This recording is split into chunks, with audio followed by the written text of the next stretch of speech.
É isso que ele fazia quando se dizia, anunciava-lhes a palavra.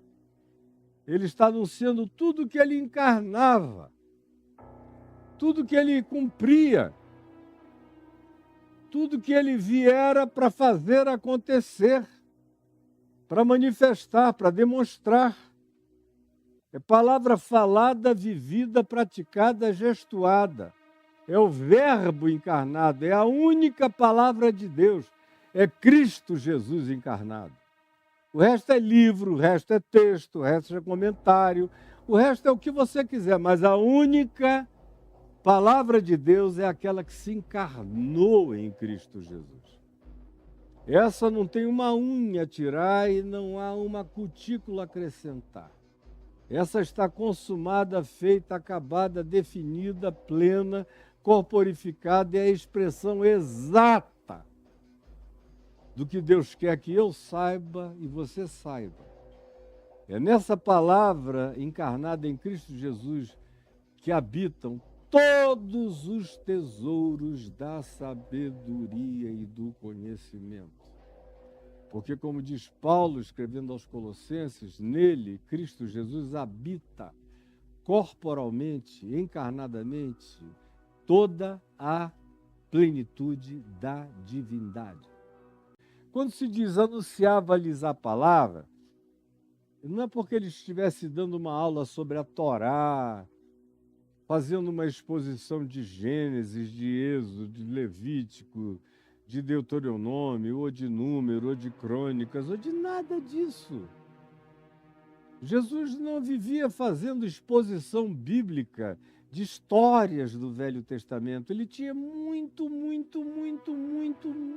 mais o que fazer do que contar historinhas passadas, de heroísmos antigos, no meio de práticas que já tinham sido vencidas, que já tinham ficado obsoletas, que já não eram recomendadas, que ainda eram extremamente primitivas.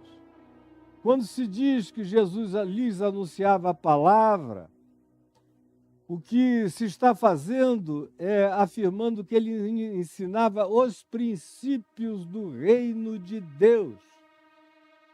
O Evangelho, a Boa Nova, que vocês acompanharam aqui comigo em Mateus, no capítulo 5, o eixo das Boas Novas, os macários, os bem-aventurados, as reações, o significado da vida, o que é ser, não é ter nesse mundo, a atitude de viver livre sabendo que está tudo pago e consumado, e de ficar livre para amar e não se vingar, para perdoar e não praticar revanches, para andar com o coração purificado, para não viver de aparências, nem de performaticidades, nem de teatralidades, mas de sinceridade, de tudo que se faça, em tudo que se faça, nas esmolas, nas orações, no culto, nas ações de graça, na discrição de um coração que não pratica nenhuma forma de espiritualidade para ser vista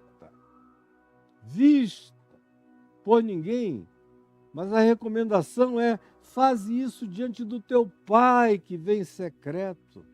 E teu Pai que vem em secreto te recompensará. E aí a gente vai prosseguindo com Jesus ensinando: não julguem para que vocês não sejam julgados. Não entreguem as preciosidades de vocês a quem só quer porcaria. Não percam o tempo de vocês com brigas de opiniões absolutamente idióticas, que paralisam a mente de vocês, enfeiam o espírito, deturpam o caráter e causam profundos malefícios espirituais. É de perdão em perdão, de fé em fé, de graça em graça, que vocês vão caminhar andando comigo. É na prática da fé, é do discernimento que se não deixa enganar por palavras de Senhor, Senhor, em teu nome, curamos, expelimos demônios, fazemos milagres. Não, pelos frutos, pela vida, pelo amor, pela alegria, pela paz, pela bondade, pela longanimidade, pela fidelidade, pela justiça, pela verdade, pela mansidão, pelo domínio próprio, pelo fruto é que vocês conhecem quem as pessoas são, não se deixem enganar. Ele está ensinando, fazendo sempre que ele chega nos lugares as aplicações. Aplicações do ensino do Evangelho e as pautas de libertação, tirando o véu da mente, tirando as escamas culturais, psicológicas, religiosas, que cegavam a mente das pessoas de geração em geração. Ele vai abrindo os olhos, ajudando as pessoas a entenderem, a compreenderem, a enxergarem, vai abrindo os ouvidos, porque cognitivamente falando, você fica tão viciado, tão entupido, tão bloqueado,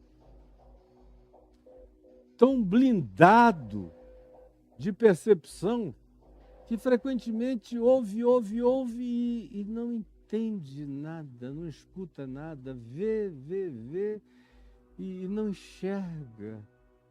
É exposto, mas não discerne. Porque existem camadas e camadas e camadas de blindagens. Aqui mesmo, enquanto eu estou falando isso, tem uma quantidade enorme de pessoas que não estão nem entendendo o que eu estou dizendo. E por que eu estou dizendo isso? Baseado no que Jesus disse que acontecia com ele. E que ele denuncia com muita frequência e recorrência. A maioria não entende. A maioria até fica olhando, mas não consegue colocar raízes de desejo profundo para persistir, para continuar. A maioria não tem sede. A maioria não tem fome. A maioria não tem avidez espiritual pelo Evangelho. A maioria não tem. A maioria é casca, a maioria é superfície. A maioria é passante. A maioria, em qualquer lugar, sempre foi com Jesus.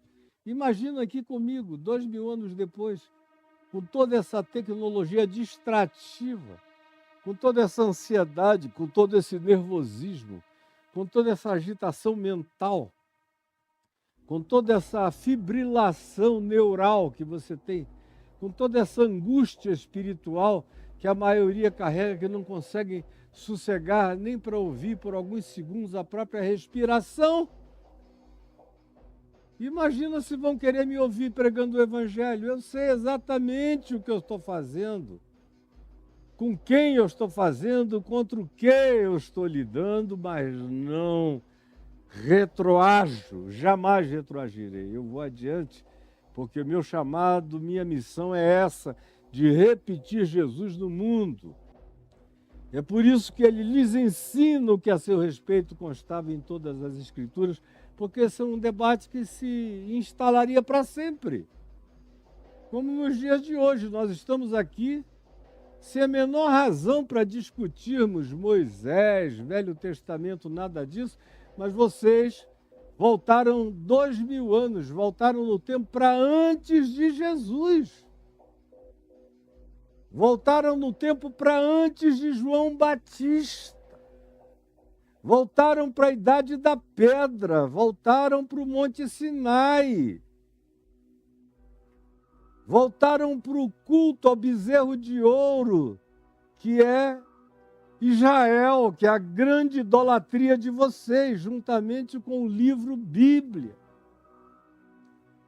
Mas Jesus, quando se diz ensinava-lhes a palavra, ele só está ensinando a palavra dele, a que sai da boca dele, a que ele ensina para os pobres, oprimidos, aflitos, angustiados, aquela mesma palavra que ele menciona na sinagoga de Nazaré, conforme Lucas, no capítulo 4, quando lhe deram a oportunidade de ler, ele procurou no rolo do profeta Isaías, que era um rolo enorme, achou que hoje consta no capítulo 61 da sua Bíblia e leu: o Espírito do Senhor Deus está sobre mim, pelo que me ungiu, para evangelizar aos pobres, enviou-me para proclamar libertação aos cativos e restauração da vista aos cegos, para pôr em liberdade os oprimidos e para anunciar o ano aceitável do nosso Deus.